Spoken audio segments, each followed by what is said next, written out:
السلام علیکم بچوں، اسلامی اختیاری میں ہم نبی پاک صلی اللہ علیہ وسلم کی تکمیل فریضہ رسالت کے سلسلے میں مکی دور پڑھ رہے ہیں۔ آج ہم پڑھیں گے انشاءاللہ 98 پیج پر قریش کی مخالفت۔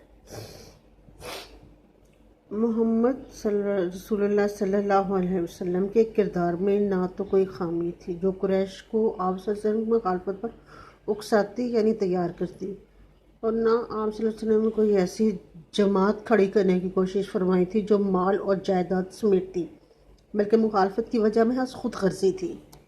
قریش مکہ سال ہر سال سے اپنی قوم کے سیاسی اور مذہبی چودھری تھے، ان کے ساتھ ہی وہ عرب کے مشرکانہ مذہب کے ٹھیکیدار بھی تھے۔ وہ پورے عرب سے نظریں منتے وغیرہ کرتے، جو لوگ چڑھاوے وغیرہ چڑھاتے ہیں، نیازی اور چڑھاوے وصول کرتے۔ مذہب جب کاروبار بن جاتا ہے تو اس کی اصل روح فنا ہو جاتی ہے۔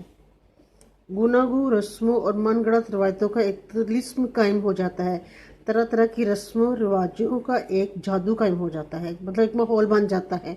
خدا کا دیا ہوا علم اور قانون گم ہو جاتا ہے اور اپنی بنائی ہوئی شریعت آہستہ آہستہ نشوونما پاتی چلی جاتی ہے، یعنی بڑھتی چلی جاتی ہے۔ جو شریعت وہ لوگوں نے قائم کی ہوئی تھی وہ آہستہ آہستہ بڑھتی چلی جا رہی تھی۔ اللہ کے دین کو انہوں نے کہیں گم کر دیا تھا، ختم کر دیا تھا، جو قریش مکہ تھے۔ حق نیکی شرافت و تقوی کا نشان مٹ جاتا ہے اور مذہب فریب کاری کی صورت اختیار کر لیتا ہے۔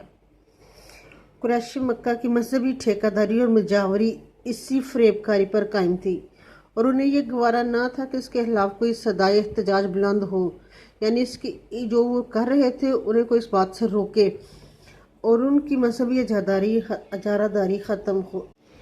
پھر قریش کی معاشرت فاسقانہ تھی، فاسقانہ بری تربیت تھی، بری طرح کی تھی، جھوٹ تھی، شراب، بدکاری، جوا، سود خوری، عورتوں کی تذلیل، بیٹیوں کا زندہ دفن کرنا، انسانوں کو غلام بنانا، کمزوروں پر ظلم ڈھانا، قتل و غارت گری اور بری عادت پر فخر، یہ سب ان کی زندگی کے لوازم تھے۔ یعنی قریش کے لوگوں کی زندگی ان تمام خوبیوں سے سجی ہوئی تھی۔